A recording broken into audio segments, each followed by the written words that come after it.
Missouri School of Journalism, welcome to Global Journalist. I'm David Reed. Karim Hakim risked his life to shoot footage in downtown Cairo for his documentary about the Egyptian Revolution. Alison Klayman and Stephen Maing managed to film documentaries inside China. One is about an extremely popular and periodically jailed artist, and the other is about two bloggers who risked their personal safety to expose stories censored in the state media. So, what happens when documentary directors get in the middle of this cat and mouse game between dissidents and government censors? The Global Journalist Forum at the True False Documentary Film Fest featured these directors, along with Josh Fox, the director of an expose about natural gas fracking called Gasland. What follows are highlights from the panel discussion, which was moderated by Jason Spingarn-Koff. He's a doc director and video journalist for the opinion section of the New York Times. He asked the directors about the credibility of their work compared with the mainstream media. Stephen Maing pointed out that documentary filmmaking is inherently subjective. Maing is a Korean American who spent several years working on his film, High Tech Lowlife. It's about two of China's most well-known bloggers, known as Zola and Tiger Temple. And they're tech-savvy enough to evade internet censors, but are leading very Spartan lives. Here's a cut from this forum. I think it's important to always keep in mind that, like, when you're making or watching a documentary about a very sort of critical issue, that you remember, like, we are sitting here whittling down 600, 1,000 hours of reality-based material into 1 hour. And so it's this hugely subjective representational art. We only are guided by some sort of moral compass within ourselves, and we vet it as best as we can. But it's not the truth. I mean, this is our version of it. It's what we saw, and it should be taken as that, I think. The forum was sponsored by the Lee Hills Chair in Free Press Studies at the Missouri School of Journalism.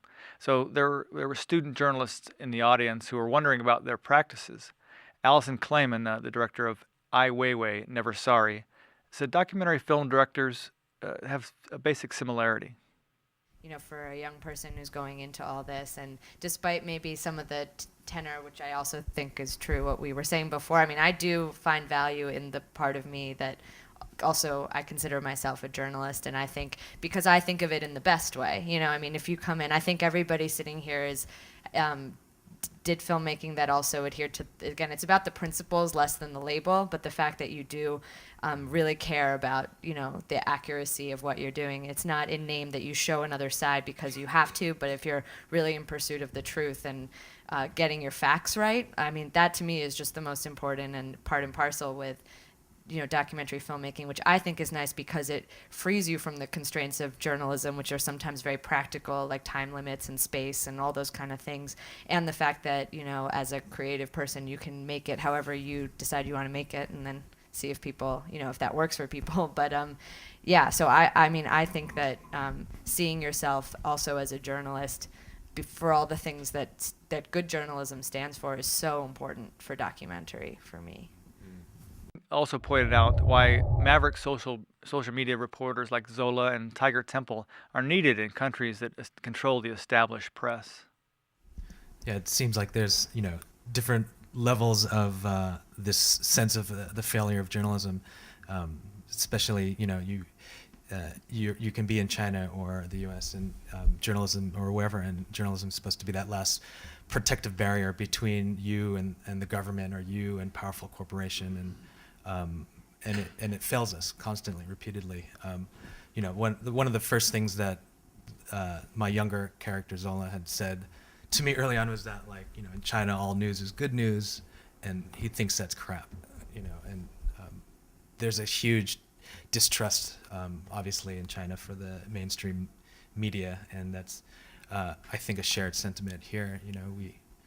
We question this sort of model now. I think everybody questions this sort of top-down hierarchical delivery of information, and we clearly live in this networked sort of world, and information is not just coming from the top down, but going in all directions. And how do you vet that is another question. And Karim Hakim is the co-director of Half Revolution, and he never planned to film a documentary about the mass protests that brought down Egyptian President Hosni Mubarak. He and his friends brought their cameras and camera phones to Tahrir Square as participants to simply record what they were doing during a sit-down demonstration, but they ended up filming in secret for the next 10 days. He said citizen journalists in Egypt are circumventing the deeply mistrusted state media.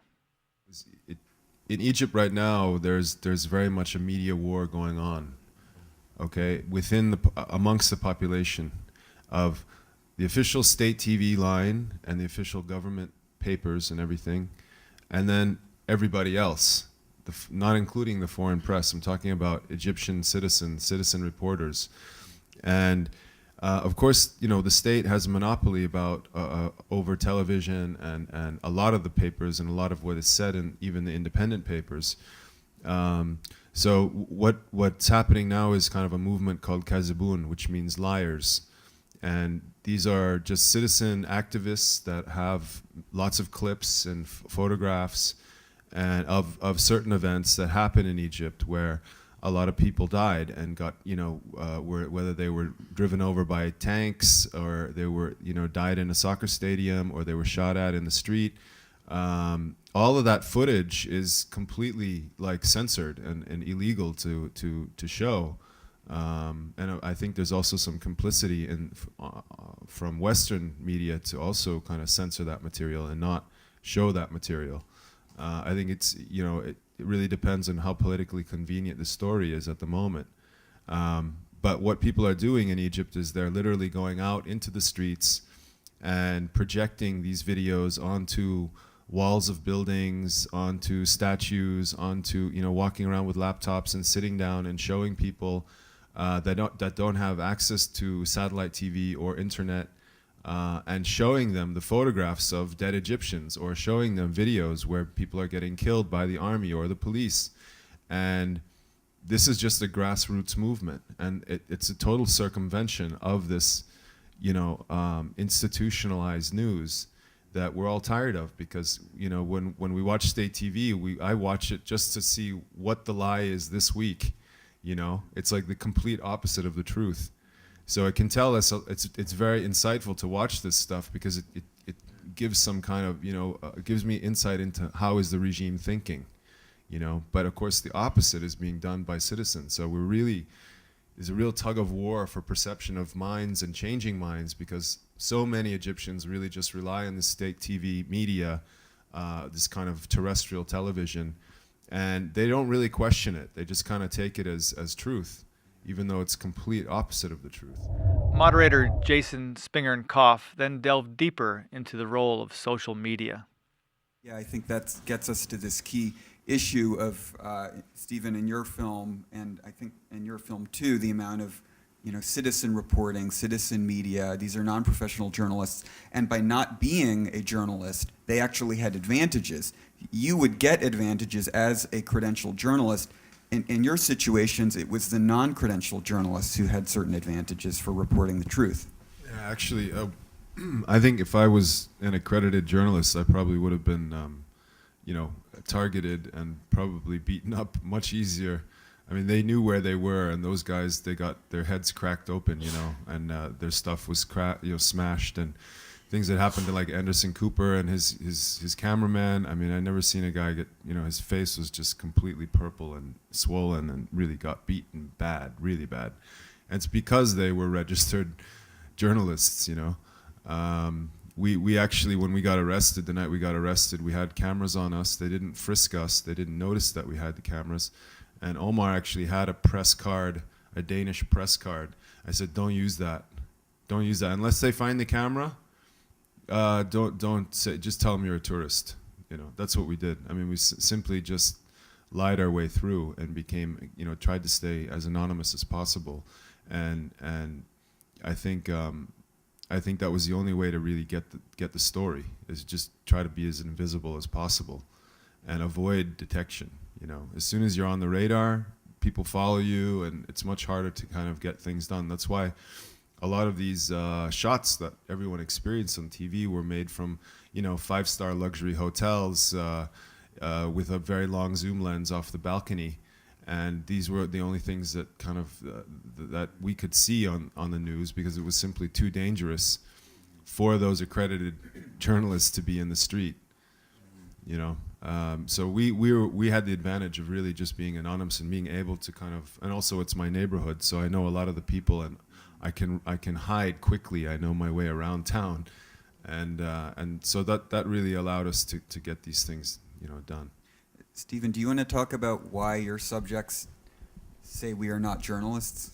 It's much the same reason, you know, like Tiger Temple in particular says that very line, you know, why would I bother calling myself a journalist? I mean, or a citizen journalist even though he knows very well it's something he partakes in. It's, you know, that would soon enough, if everybody started doing that, lead to certain laws being passed that put certain restrictions on that kind of activity and put it into sort of that hierarchy of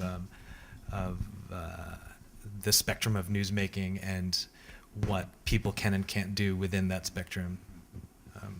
I think someone says to Zola, I'm glad you're here because the journalists came and they didn't do anything. And they were so grateful that he had come to report on, I think it was pollution and farmland. Is that right? Yeah. You know, and I took a lot of cues, all my cues from both of them.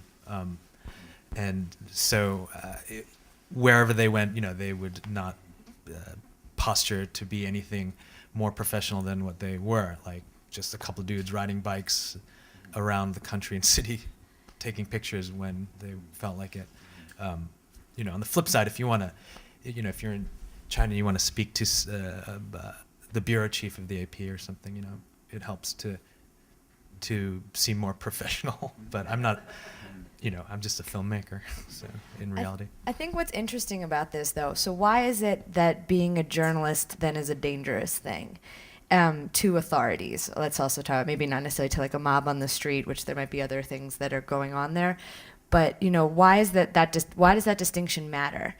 And I think the idea is, okay, so if you're a journalist, that means that tomorrow it's going to be in the paper, or tomorrow it's going to be in the news. And I think there's like some, I think, gap of, you know, imagination and progress where you realize it doesn't matter if you're a journalist. Because, I mean, why would it matter except to say that you expect them that it's going to be something that's broadcast or publicized? But now everybody has that ability.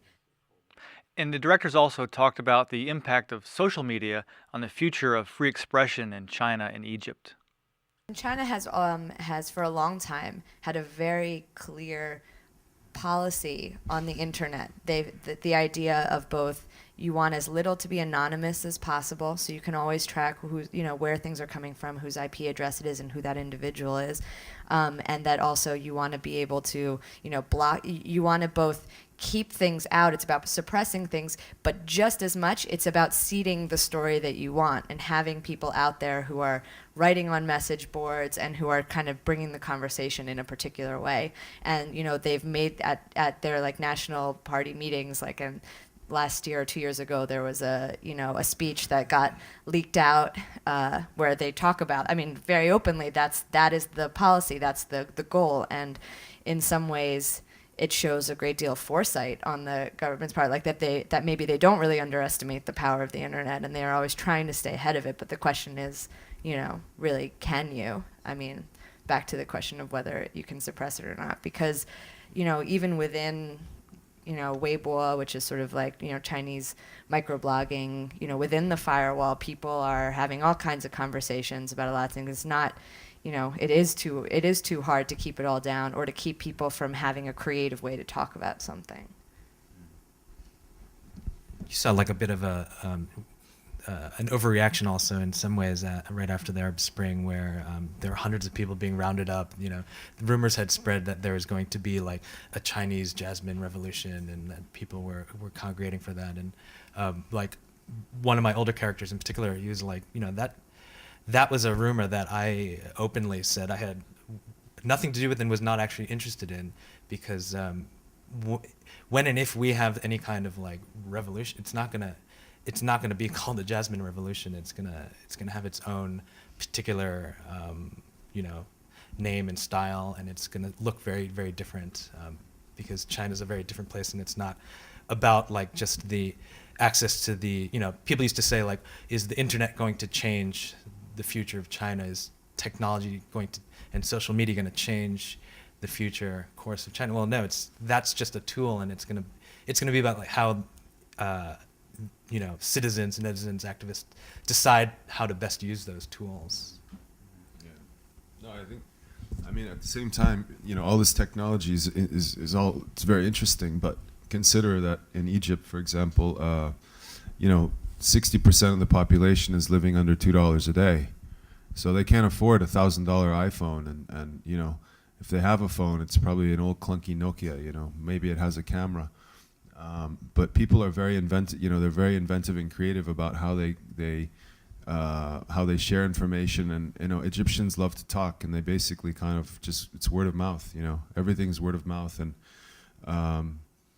they love to argue, they love to sit in coffee shops, and kind of, it's kind of a different culture.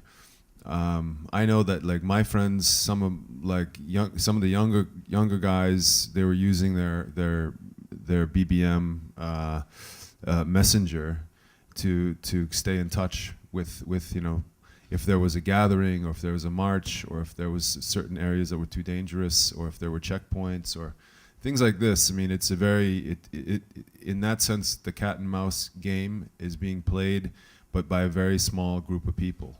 The younger, kind of more affluent, say multilingual, educated kids, and they're a very small group, actually. But they're very highly mobile and highly communicating, and of course each one is then communicating to his immediate friends or followers, or just people that are next to him at the cafe. They tell people, it's talking. So the tech is not that, it's really not doing that much in the case of Egypt, because of the poverty and the illiteracy and all of those things. But what really helped in terms of what the revolution is representing is people that are just simply fed up. And you can't replace feet on the ground and bodies in the street with kind of tweeting through the revolution. I mean, you can't be at home like making revolution through your messages, unless you really go down there, and unless you're there and in harm's way. And that's really what people did, and they continue to do. So I don't really know. Maybe in the States it'd be a bit different situation, or China is much more tech, but it's also has a lot of poverty as well. So I don't know. I think it would take a lot of time to kind of get to that critical mass of technology being so familiar for us to use and to our advantage. Now, before we continue our discussion with the panel highlights, I want to remind everyone that you can view or listen to this program anytime by downloading our podcasts at globaljournalist.org. You can also find interesting articles, photos, and interviews related to our program on our website. Please send us questions or comments via globaljournalist@kbia.org or our Facebook page. You can also follow us on Twitter at GJJournalist. And we'll have a few clips, trailers from these movies that we're highlighting today on our website at globaljournalist.org. Now, Ai Weiwei is called China's most famous international artist, and also its most outspoken domestic critic. He expresses himself and organizes people through art and social media. In response, Chinese authorities have shut down his blog. They've beaten him up, they've bulldozed his studio, and held him in secret detention. Josh Fox brought up a thorny question for the fellow panelists. Are you worried that the film will make it worse for Ai Weiwei, or in all these situations, do you feel like that there's a certain amount of daylight that actually makes the situation better because there's a reaction? What are your thoughts about it? Because I feel like it works. It can work both ways. I think in Ai Weiwei's case, it's a really unique situation because, I mean, as much as I do think that the film is going to bring his story to so many more people, and it matters a lot that it's made by someone else. It's not just him putting out his own story, but it is like the take of me as the filmmaker. he still, I think, makes his fate. I really don't feel like I make his fate. If you Google his name, a lot of other things come up before my movie. He's in the news all the time, not relate, articles, and they don't even mention my movie. That said, of course, though, that it was a concern that, I didn't know the answer to at one point. And during his detention, it was sort of one case where we didn't know, is he going to get out? Is this going to be 5 years or 10 years? Which sort of, if that was the case, it felt like any talking about him, that should help, right? Then once he's released, for me, I had like 2 points of view. One was like, okay, now wait, stop. He needs to see the film and tell me what he thinks this is going to mean for him. But also, now that we have the hindsight of, he got released after 81 days, and we saw how big of an international outcry there was, that international pressure must have played a role in some way, which I felt like while it was happening, there was a part of me that was like, China doesn't like to be told what to do. I mean, no country likes to be told by another country what to do, right? So I was sort of like, oh, I don't know if this is going to matter, or is this going to antagonize, the authorities more? But I do feel like once he was out, it felt like you could kind of say that had to have played a role. But, for now, I really think for him, he's really still very committed to talking about these values and bringing these messages out, and so the movie is like doing that work. So he's definitely, in support of it. And I don't think, to add to that any ethically minded person could ever go to China and not think very, very profoundly about these exact questions. And I think in both of our cases, we're dealing with people who talk about this idea of risk in this way, that you're willing to take risks and calculated risks at that if you're interested in changing the status quo. And the risk to your subjects because of your film, do you have a sense of that yet?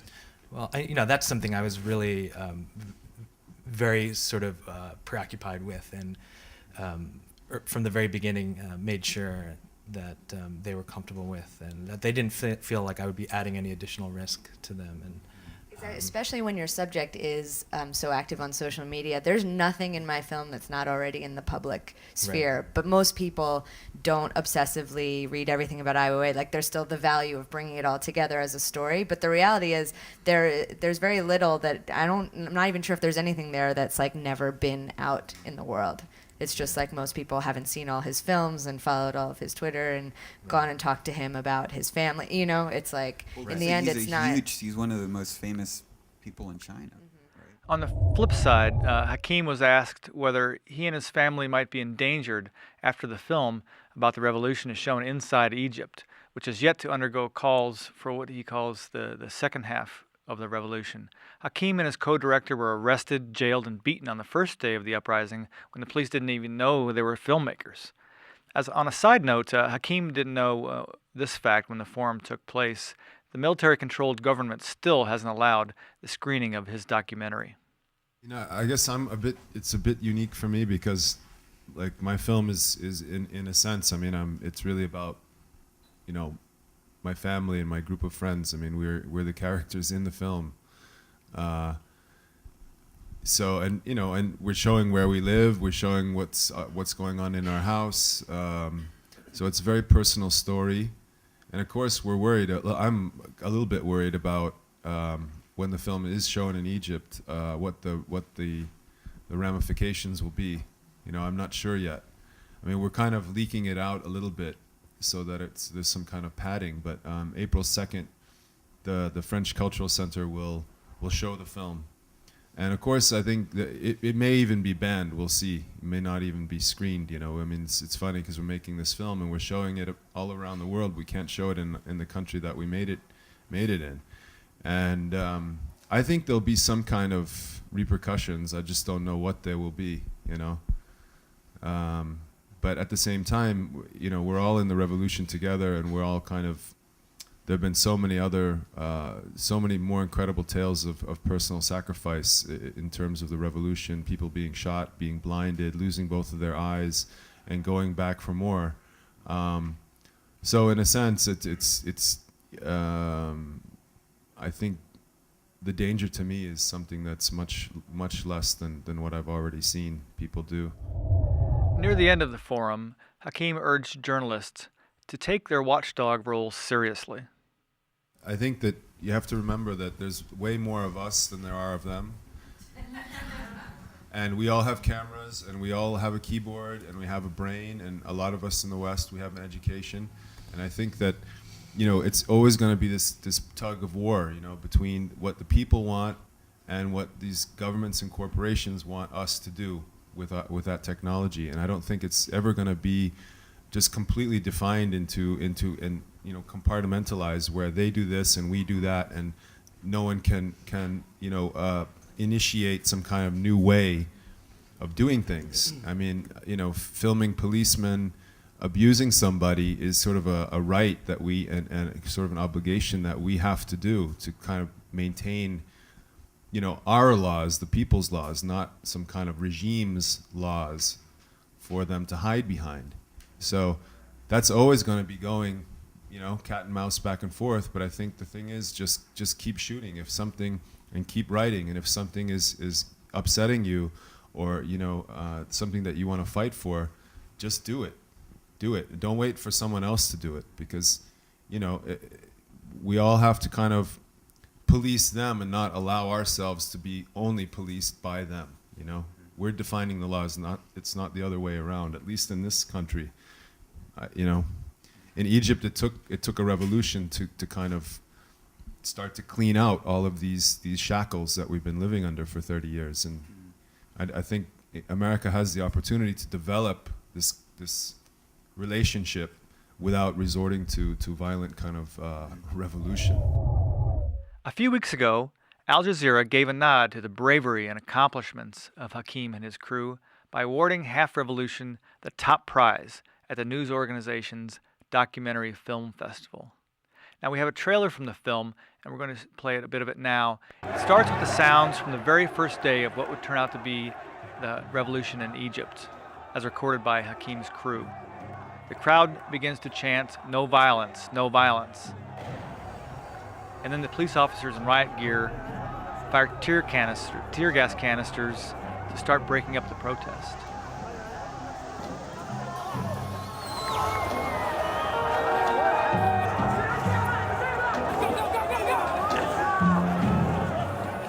In the final scene of this clip, Karim turns the camera on himself. And he's grimacing in pain from being tear-gassed. We've come to the end of this week's edition of Global Journalist, produced by the Reynolds Journalism Institute and the Missouri School of Journalism. Our program is directed by Travis McMillan, audio by Pat Akers. Raymond Tungakar is our executive producer. Join us again next week for another Global Journalist. I'm David Reed.